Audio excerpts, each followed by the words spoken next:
Hi ಎಲ್ಲರಿಗೂ ನಮಸ್ಕಾರ. Welcome to my channel. Padmaja Rao ಯಾರಿಗೆ ಗೊತ್ತಿಲ್ಲ. ಹಿರಿತೆರೆ ಹಾಗೂ ಕಿರುತೆರೆಯಲ್ಲಿ ತಮ್ಮದೇ ಆದ ವಿಶಿಷ್ಟ ಅಭಿನಯದಿಂದ ಎಲ್ಲರ ಮನೆ ಮಾತಾಗಿದ್ದಾರೆ. ಮೂಡಲ ಮನೆ ಧಾರಾವಾಹಿ, ಮುಂಗಾರು ಮಳೆ ಸಿನಿಮಾ ಮೂಲಕ ದೊಡ್ಡ ಯಶಸ್ಸು ಕಂಡ ನಟಿ. ಇವರ ಬಗ್ಗೆ ಒಂದಷ್ಟು ಮಾಹಿತಿ. ನಟನೆ ಅನ್ನೋದು ಬಣ್ಣದ ಲೋಕ ಮಾತ್ರವಲ್ಲ, ಅನೇಕರ ಪಾಲಿಗೆ ಅದು ಬದುಕಿನ ಅನಿವಾರ್ಯತೆಯೂ ಹೌದು. ಹಿರಿಯ ನಟಿ ಪದ್ಮಜಾ ರಾವ್ ಅವರ ಜೀವನ ಇದಕ್ಕೆ ಸಾಕ್ಷಿ.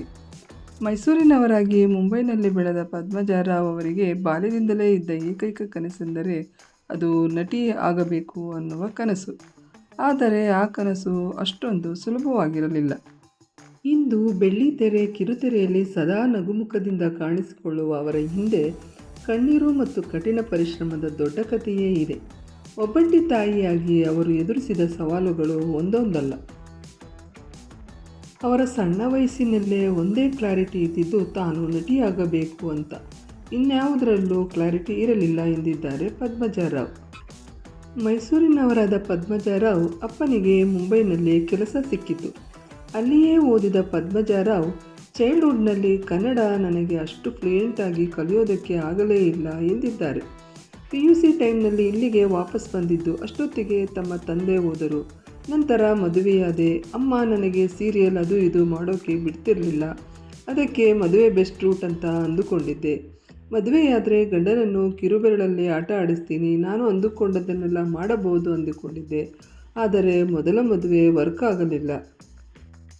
ಮೊದಲ ಮದುವೆಯಲ್ಲಿ ಜೀವನದಲ್ಲಿ ಬ್ಯೂಟಿಫುಲ್ ಗಿಫ್ಟ್ ಸಿಕ್ಕಿದ್ದು ಅಂತಂದರೆ ತನ್ನ ಮಗ ಸಂಜೀವ್. ಹಾಗಾಗಿ ಆ ಮದುವೆ ಬಗ್ಗೆ ರಿಗ್ರೆಟ್ ಇಲ್ಲ.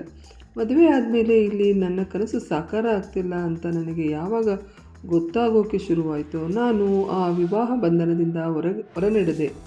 ನನಗೆ ನಟಿಯಾಗೋ ಹುಚ್ಚು. ಅಲ್ಲಿಂದ ಅದಕ್ಕೆ ಬೇಕಾದ ತಯಾರಿಗಳನ್ನು ಸೀರಿಯಸ್ ಆಗಿ ಮಾಡಿದೆ ಎಂದು ಪದ್ಮಜಾ ರಾವ್ ತಿಳಿಸಿದ್ದಾರೆ. ನಾನು ನನ್ನ ಮಗ ಸಂಜೀವ್ನ ನೋಡಿದಾಗ ನನ್ನೆಲ್ಲ ನೋವುಗಳನ್ನು ಮರೆತು ಹೋಗ್ತೀನಿ. ಅವನು ನನಗೆ ಮೆಜಿಷಿಯನ್, ಅವನು ನನ್ನ ಡಾಕ್ಟರ್, ಅವನು ನನ್ನನ್ನು ಗುಣಪಡಿಸುತ್ತಾನೆ. ಅವನಲ್ಲಿ ಆ ಕೆಪಾಸಿಟಿ ಕೂಡ ಇದೆ. ನಾನು ಆ ಮದುವೆಯಿಂದ ಹೊರಬಂದಾಗ ನನ್ನ ಮಗ 2.5 ವರ್ಷದ ಮಗು. ನನ್ನ ಹತ್ತಿರ ಕೆಲಸ ಇರಲಿಲ್ಲ, ದುಡ್ಡು ಇರಲಿಲ್ಲ. ನನ್ನ 2 ತಂಗಿಯರು ಸಣ್ಣ ಸಣ್ಣ ಕೆಲಸದಲ್ಲಿದ್ದರು. ಅವರಿಗೆ ಆಗಿನ್ನೂ ಮದುವೆಯಾಗಿರಲಿಲ್ಲ. ಅದರಲ್ಲೇ ನಾವು ಜೀವನ ಮಾಡಿಕೊಂಡು ಆ ದಿನಗಳು ತುಂಬ ಕಠಿಣವಾಗಿದ್ದವು ಎಂದು ಪದ್ಮಜಾ ರಾವ್ ಅವರು ರ್ಯಾಪಿಡ್ ರಶ್ಮಿಯ ಯೂಟ್ಯೂಬ್ ಚಾನಲಲ್ಲಿ ಒಂದು ಸಂದರ್ಶನದಲ್ಲಿ ತಿಳಿಸಿದ್ದಾರೆ. ಒಂದು ಹಂತದಲ್ಲಿ ನಾನು ನಟಿ ಆಗ್ತೀನಿ ಅಂತ ಕೂತುಕೊಂಡರೆ ನಡೆಯಲ್ಲ. ಮಗುವನ್ನು ಸ್ಕೂಲಿಗೆ ಕಳಿಸಬೇಕು, ಫೀಸ್ ಕಟ್ಟಬೇಕು. ನಾನು ಗಟ್ಟಿ ಮನಸ್ಸು ಮಾಡಿ ರಿಸೆಪ್ಷನಿಸ್ಟ್ ಆಗಿ ಕೆಲಸಕ್ಕೆ ಸೇರಿಬಿಟ್ಟಿದ್ದೆ.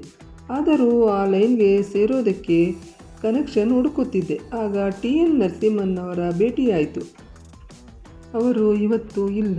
ಅವರು ಕೂಡ ಮಾಲ್ಗುಡಿ ಡೇಸ್ ಸ್ಕ್ರಿಪ್ಟ್ ಮಾಡಿದ್ದರು.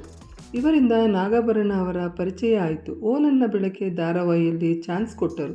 ಒಂದಷ್ಟು ಧಾರಾವಾಹಿಗಳನ್ನು ಮಾಡಿದೆ. ನಂತರ ಮೂಡಲ ಮನೆ ಸಿಕ್ಕಿತು. ಅದಾದ ಮೇಲೆ ಹಠವಾದಿ, ಮುಂಗಾರು ಮಳೆ, ಗಾಳಿಪಟ, ಉಗ್ರಂ ಮತ್ತು ಇವತ್ತು ಭಾಗ್ಯಲಕ್ಷ್ಮಿ ಎಲ್ಲವೂ ನನಗೆ ತುಂಬ ಹೆಸರು ತಂದು ಕೊಟ್ಟಿದೆ. ನನ್ನ ಕೆಲಸವನ್ನು ಜನ ಇಷ್ಟಪಟ್ಟಿದ್ದಾರೆ ಎಂದಿದ್ದಾರೆ ಪದ್ಮಜಾ ರಾವ್.